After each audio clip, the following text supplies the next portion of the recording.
শীতকাল মানেই নতুন চাল নলেন গুড়। শীতকাল মানেই রকমারি পিঠে পুলির আয়োজন আমাদের বাংলার প্রত্যেকটি ঘরে ঘরে।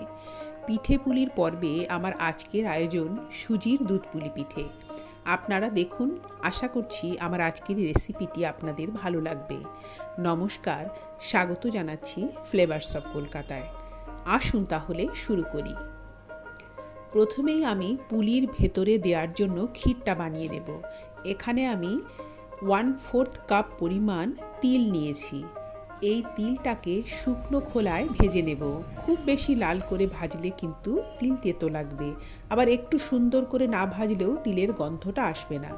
তিলটাকে ভেজে নিয়ে একটা প্লেটে ঢেলে ঠান্ডা করে নেব।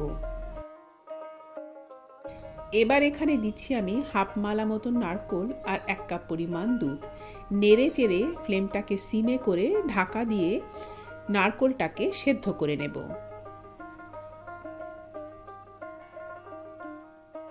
কিছুক্ষণ পরে এখন আমি এই নারকোলের মধ্যে দিচ্ছি কিছুটা পরিমাণ খেজুর গুড়। আমি কিন্তু মিষ্টিটা একটু কমই দেব, কেন কি এরপরে যে আমি দুধ পুলির জন্য দুধ বানাবো বা পুলিগুলোকে জাল করব, তাতেও কিছুটা মিষ্টি থাকবে।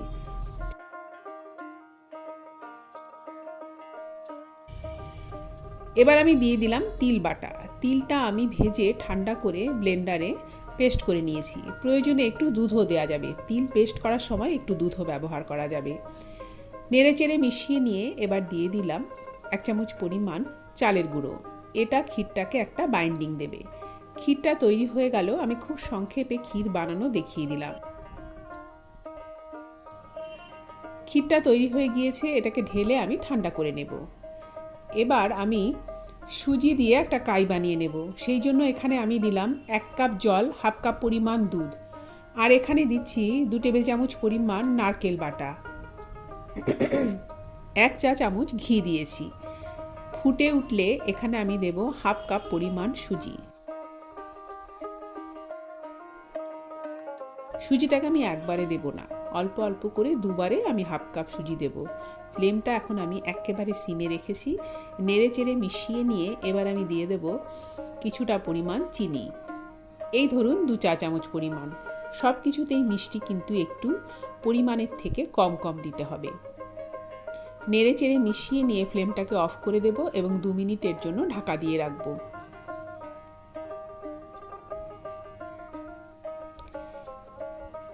এবার আমি সুজির ডোটাকে একটা প্লেটে ঢেলে মেখে নেব। মাখার সময় আমি এখানে 3 চা চামচ পরিমাণ ময়দা দিয়েছি, সেটা রেকর্ডিং করা হয়নি। ময়দাটা কিন্তু অবশ্যই দিতে হবে। হাতে একটু ঘি মাখিয়ে নিলে মাখাটা ভালো হবে। এটা কিন্তু গরম অবস্থাতেই মেখে নিতে হবে। ময়দাটা দেয়া রেকর্ডিং করা হয়নি, আপনারা কিন্তু অবশ্যই ময়দা দেবেন।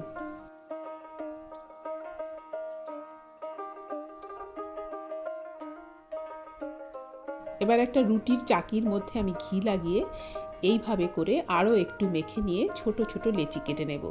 দুধ পুলি পিঠে কিন্তু খুব বড় সাইজের হয় না, সেই জন্য আমি ছোট ছোট করেই লেচি কাটবো।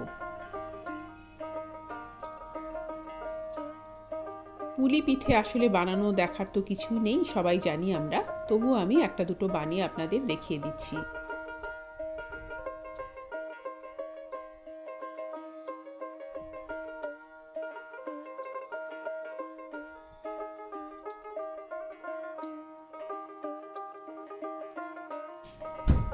নারকেলের ক্ষীরটা বানানোর সময় এইভাবে যদি একটু তিল ভেজে বেটে ব্যবহার করা হয়, তাহলে কিন্তু ক্ষীরের টেস্টটা অনেকটাই পাল্টে যায়, মানে ভালো হয়, খুবই ভালো হয়। আপনারা একদিন করে দেখবেন, ভালো লাগবে।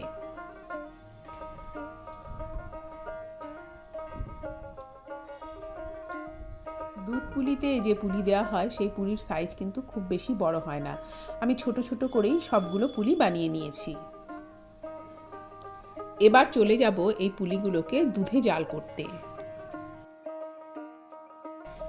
কড়া বসিয়ে প্রথমে আমি দিয়ে দিলাম 2 চামচ পরিমাণ জল। এই জলটা দিলে কি হবে, দুধ কড়ার নিচে আটকে যাবে না। দুধ যখন আমি ফোটাবো, পিঠে জাল করবো, বেশ অনেকটা সময় ধরে আমি দুধটাকে জাল করব কড়ার মধ্যে। এই জলটা দিলে কড়ার নিচে দুধটা আটকে যাবে না বা কম আটকে যাবে। আমি এখানে দিয়ে দিলাম 1.5 লিটার পরিমাণ দুধ।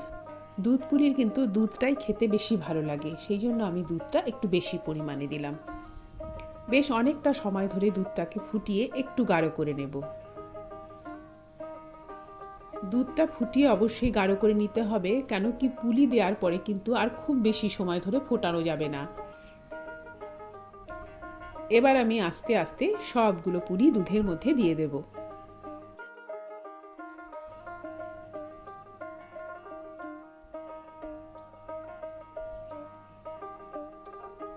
সামনেই পৌষ পার্বণ আসছে, আপনারা বাড়িতে তৈরি করুন। খুব সুন্দর রেসিপি, আপনার বাড়িতে তৈরি করুন, খেতে খুবই ভালো লাগবে। অনেকেই আছেন যারা পিঠে খেতে খুবই পছন্দ করেন কিন্তু বাড়িতে বানাতে চান না, আর একটু কষ্ট করে বাড়িতে বানান, বাড়ির লোকেদের খাওয়ান, নিজেও খান। খুবই সুন্দর রেসিপি বা পিঠে বলা যায় আমাদের বাংলার ঐতিহ্য, আমরা যদি না বানাই কি করে হবে। যখন পুলিগুলো সেদ্ধ হয়ে যাবে না, এগুলো দুধের ওপরে ভেসে উঠবে। আর আমি চেক করে দেখে নিয়েছি পুলিগুলো সেদ্ধ হয়ে গিয়েছে। এবার আমি দিয়ে দিলাম প্রথমে কিছুটা পরিমাণ বাতাসা বা চিনি প্রথমে দিয়ে কিছুক্ষণ ফুটিয়ে নেব। বাতাসা বা চিনি দিয়ে কিছুক্ষণ ফুটিয়ে নিয়ে তারপর যদি খেজুর গুড় দেওয়া যায় তাহলে কিন্তু দুধ ফেটে যায় না। আর থেতো করা এলাচ দিয়ে দিলাম। যেহেতু আমি আজকে খুব বেশি খেজুর গুড় ব্যবহার করব না, সেই জন্য আমি কয়েকটা এলাচও দিলাম।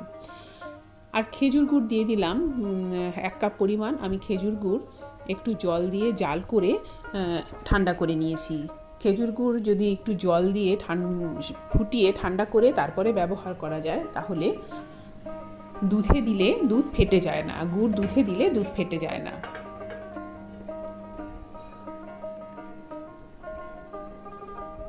আর স্বাদটাকে ব্যালেন্স করার জন্য অবশ্যই একটু নুন দিতে হবে। আমি নুন দিয়েছি, তারপরেও কিছুক্ষণ ফুটিয়ে নিয়ে আমি ফ্লেমটাকে অফ করে দিয়েছি। আমি আপনাদের একটা কেটে দেখাচ্ছি এটা কত সুন্দর হয়েছে আর কতটা নরম। আমি আশা করছি আমার আজকের এই রেসিপি ভিডিওটি আপনাদের ভালো লেগেছে। আজ এই পর্যন্তই, ধন্যবাদ।